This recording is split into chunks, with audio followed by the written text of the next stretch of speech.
Bonjour, mon entretien de ce jour porte sur les applications pour l'enseignement. Mais il faut noter que plusieurs applications sont utilisées pour l'enseignement, soit compatibles soit avec l'ordinateur, soit avec le smartphone, ou les deux.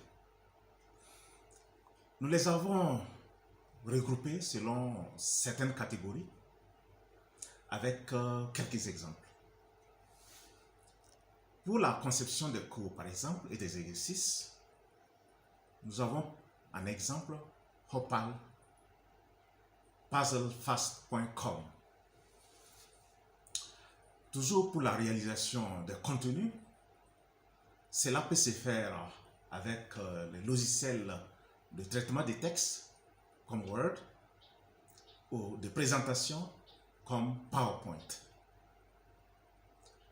La conception du cours et son administration suppose aussi l'utilisation des applications de traitement d'images, de montage vidéo, sachant que les images et les vidéos sont des supports essentiels pour le cours. Nous pourrions penser à Photoscape pour le traitement d'images, à Movie Maker pour le montage vidéo, à Wordle pour le nuage des mots. Pour la concrétisation des leçons, on peut utiliser des applications de visualisation, de simulation et des animations. Et là, nous pensons à SW Opener, nécessaire pour les fichiers d'animation à extension SWF. On peut utiliser des logiciels ou applications de gestion des cartes heuristiques ou cartes conceptuelles. Et là, nous pensons à SMAP Tool. Pour la planification et la gestion du temps, on pourrait utiliser Monday.com que nous avons vu récemment. Pour l'administration du cours, on peut utiliser les applications de tableaux blancs interactifs. Et là, je pense particulièrement à Sankoré. Pour le suivi des élèves de ses activités et pour le suivi de ses propres activités, nous pourrions penser à Pronote, à Portfolio.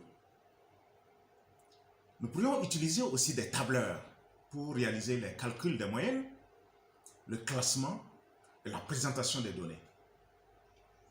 On peut également utiliser Notion, que nous avons vu récemment, Google Drive, OneDrive, pour la conservation de toutes ces données.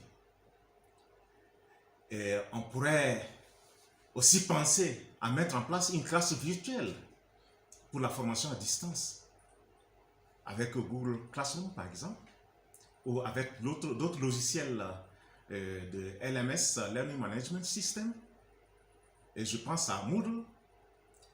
On peut aussi penser à des logiciels détournés de leur usage premier pour être des classes virtuelles, des logiciels de classes virtuelles, et je pense particulièrement à WhatsApp. C'est aussi ici que l'on peut penser à des applications de visioconférence comme Zoom que nous avons vu, et tout cela pour la formation à distance. On peut avoir également des applications relatives à des disciplines spécifiques. Et là, je fais un clin d'œil à GeoGebra, qui est utilisé pour les mathématiques, particulièrement pour la géométrie. Vous pourriez partager avec nous d'autres applications que vous connaissez et que vous utilisez. Merci et à bientôt.